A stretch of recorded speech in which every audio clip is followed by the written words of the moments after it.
குழந்தைங்களுக்கு solid start பண்ணி 1 month ஆனதுக்கப்புறம் எவ்வளோ குவான்டிட்டி கொடுக்கணும், என்ன நியூ ஃபுட் இன்ட்ரடியூஸ் பண்ணலாம், என்ன கன்சிஸ்டன்சியில் கொடுக்கணும்னு கன்ஃபியூஸ் ஆகுறீங்களா? அப்போனா இந்த வீடியோவை ஸ்கிப் பண்ணாமல் பாருங்கள். நான் டீட்டெயிலாக எக்ஸ்பிளைன் பண்ணியிருக்கேன். வித் 5 ஈஸியாக பண்ணக்கூடிய லஞ்ச் ரெசிபீஸும் இந்த வீடியோவில் அப்லோட் பண்ணியிருக்கேன். ப்ளீஸ் கடைசி வெளியே ஸ்கிப் பண்ணாமல் பாருங்கள். நம்ம சேனல் இன்னும் நிறைய பேர் சப்ஸ்கிரைப் பண்ணாமல் பார்த்துட்ருக்கீங்க. ப்ளீஸ் சப்ஸ்கிரைப் பண்ணிவிட்டு பக்கத்தில் இருக்கிற பெல் பட்டனை ப்ரெஸ் பண்ணிக்கோங்க. அப்போ தான் நம்ம போடுற எல்லா வீடியோஸும் உங்களுக்கு நோட்டிஃபிகேஷனாக வரும். ஸோ ஃபஸ்ட்டு 6 மந்தில் இந்த மாதிரி நீங்கள் பியூரி கன்சிஸ்டன்சியில் கொடுத்துருப்பீங்க. ஸோ ஃபுல்லாக பிளெண்ட் பண்ணிவிட்டு இந்த மாதிரி பியூரியாக கொடுத்துருப்பீங்க. இப்போ 7+ மந்தில் ரவை பதத்துக்கு உங்கள் கன்சிஸ்டன்சியை மாற்றுங்க. ஸோ இந்த மாதிரி ரவை பதத்தில் இருக்கணும். 8+ மந்த் ஆயிடுச்சுன்னா நொய் அளவுக்கு இருக்கணும் சாதம். ஸோ நான் அதனால் மேஷர் யூஸ் பண்ணி நல்லா மசிச்சு கொடுங்க. ஸோ இதுவே 9+ மந்த் மேலே ஆயிடுச்சுன்னா நீங்கள் உங்கள் கையாலவே நல்லா சாதம் வேக வச்சுட்டு உங்கள் கையாலே நீங்கள் மசிச்சு கொடுக்கலாம். காய் நல்லா வெந்ததுன்னா குட்டி குட்டி காய் அங்கங்கே இருந்ததுன்னா குழந்தைங்க மென்று சாப்பிட கற்றுப்பாங்க. ஸோ என்னென்ன நியூ ஃபுட்ஸ் இன்ட்ரடியூஸ் பண்ண ஓட்ஸு, ரவை, அவல் இதெல்லாம் கூட நீங்கள் இன்ட்ரடியூஸ் பண்ணலாம்.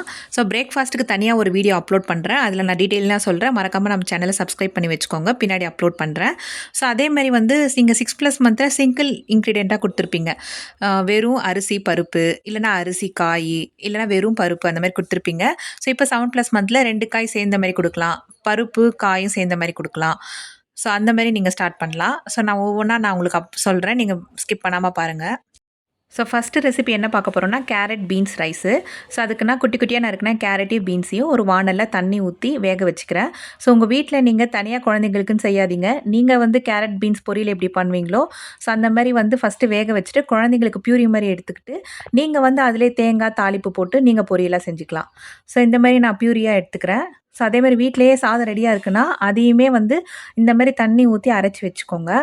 ஸோ இது ரெண்டுத்தையும் மிக்ஸ் பண்ணிட்டீங்கன்னா அவ்வளோதாங்க. ஸோ கொஞ்சோண்டு ஒரு டீஸ்பூன் நெய் விட்டு கொடுத்தீங்கன்னா கேரட் பீன்ஸ் ரைஸ் ரெடி ஆகிடும். ஸோ நெய் நீங்கள் கொஞ்சம் கொஞ்சமாக ஆட் பண்ணிக்கலாம். நெய் நல்லா உருகியே கொடுங்க. அடுத்த ரெசிபி போகலாம். ஸோ இப்போ அதே கேரட் பீன்ஸோட பருப்பு எப்படி சேர்த்து பண்ணலான்னு பார்க்கலாம். ஸோ ஆல்ரெடி நான் 1 ஹவர் அரிசியும் துவரம் பருப்பையும் நான் ஊற வச்சுருக்கேன்.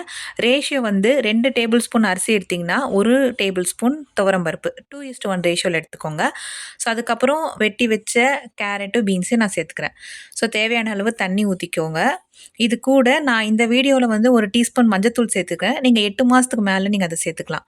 ஸோ உப்பு ஆப்ஷனல் தான். உப்பு நீங்கள் ஒரு 10 மாதத்துக்கு மேலே ஒரு பிஞ்ச் அளவுக்கு நீங்கள் ஆட் பண்ணிக்கோங்க. மறக்காமல் ஜீரகம் சேர்த்துக்கோங்க. அப்போ தான் குழந்தைங்களுக்கு நல்லா ஜீரணமாகும். பெருங்காயமும் நீங்கள் 8 மாதத்துக்கு மேலேருந்து சேர்த்துக்கலாம். ஸோ இதெல்லாமே ஜீரணமாகிறதுக்காக நான் சேர்த்துக்கிறேன். ஸோ இதுக்கு நல்லா மிக்ஸ் பண்ணி விட்டுட்டு ஒரு 4லேருந்து 5 விசில் குழைய விட்டு எடுத்திங்கன்னா கேரட் பீன்ஸ் டால் ரைஸ் ரெடி ஆகிடுங்க. ஸோ இதையுமே நீங்கள் ஓப்பன் பண்ணும் போது இந்த மாதிரி தான் இருக்கும். ஸோ உங்களுக்கு தேவைப்பட்டதுன்னா சுடு தண்ணி ஆட் பண்ணி நீங்கள் பிளெண்டர்லேயோ இல்லை மேஷர்லேயோ நல்லா மசிச்சு உங்கள் குழந்தைங்க எந்த கன்சிஸ்டன்சியில் சாப்பிடுவாங்களோ அதுக்கேற்ற மாதிரி நீங்கள் கொடுக்கலாம். ஸோ அடுத்து பார்த்திங்கன்னா அடுத்த ரைஸ் பொட்டேட்டோ ரைஸ். ஸோ இது பார்த்திங்கன்னா குக்கரில் இதே மாதிரி ஒரு 1 ஹவர் முன்னாடி ஊற வச்ச அரிசியும் பருப்பையும் நான் சேர்த்துக்கிறேன். இப்போ நீங்கள் துவரம் பருப்பு தான் சேர்க்கணுன்னு அவசியம் இல்லை. பைத்தம்பருப்பும் சேர்த்துக்கலாம், அதாவது பாசிப்பருப்பு. இப்போ நான் குட்டி குட்டியாக கட் பண்ணி வச்ச பொட்டேட்டோ கூட 2 பூண்டு சேர்த்துக்கோங்க. கொஞ்சோண்டு சீரகம் சேர்த்துக்கோங்க. ஸோ பொட்டேட்டோ கேஸ் ப்ராப்ளம் இருந்தாலும் நான் பூண்டு சேர்த்துக்கிறேன். ஸோ இதையுமே ஒரு 4லேருந்து 5 விசில் விட்டு எடுத்திங்கன்னா ஸோ இந்த ரைஸுமே ரெடி ஆகிடுங்க. எல்லாமே நீங்கள் டக்குன்னு பண்ணிடலாம். வித்தின் குக்கரில் பண்ணுற மாதிரி தான் 10 நிமிஷத்தில் ரெடி ஆகிடும். இல்லை நீங்கள் வீட்டில் ஏதாவது சமைக்க போகிறீங்கன்னா அந்த காயை நீங்கள் எடுத்து வச்சு வீட்டில் இருக்கிற அரிசியோடவே நீங்கள் பிளெண்ட் பண்ணி கொடுக்கலாம்.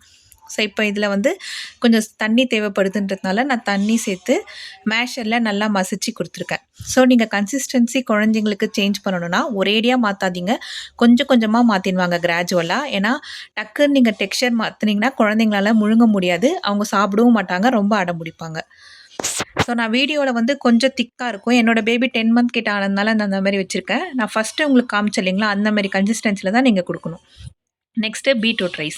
ஸோ இப்போ நான் ஆல்ரெடி வீட்டில் சாதம் வடித்து வச்சுருந்தோம். ஸோ அதனால் குக்கரில் வடித்து வச்ச சாதம், நீங்கள் இன்கேஸ் சாதம் இல்லைன்னா நீங்கள் அரிசி சேர்த்துக்கோங்க. ஸோ இப்போ நான் பீட்ரூட் சேர்த்துக்கிறேன். இது கூடவே ஒரு பிஞ்ச் சீரகம். இதையுமே வந்து குக்கரில் 4லேருந்து 5 விசில் எடுத்திங்கன்னா இந்த மாதிரி தான் இருக்கும். பீட்ரூட் வந்து கொஞ்சம் வேகறதுக்கு லேட் ஆகும். கொஞ்சம் ஒரு 2, 3 விசில் எக்ஸ்ட்ரா விட்டுக்கோங்க. அதே மாதிரி பீட்ரூட்டோட குவான்டிட்டி கம்மியாக தான் போடணும். மற்ற காய்கறியை விட பீட்ரூட்டு கம்மியாக தான் கொடுக்கணும். டைஜஷன் இஷ்யூ வரும். ஸோ நெக்ஸ்ட் ரெசிபி பார்க்கலாம். பச்சை பட்டாணி உருளைக்கிழங்கு ரைஸ். ஸோ இது எப்படி பண்ணலான்னா, நான் 7லேருந்து 8 மணி நேரம் பச்சை பட்டாணியை நல்லா ஊற வச்சு எடுத்துக்கோங்க. ஸோ இதை நல்லா வாஷ் பண்ணிவிட்டு ஒரு குக்கரில் பச்சை பட்டாணி இது கூடவே உருளைக்கிழங்கு இது 2மே நல்லா சேர்த்து வேக வச்சுக்கோங்க. இன்கேஸ் நீங்கள் வீட்டில் அந்த டைமில் சாதம் வெடிக்கலைன்னா அரிசியும் சேர்த்து போட்டு வேக வச்சுக்கோங்க.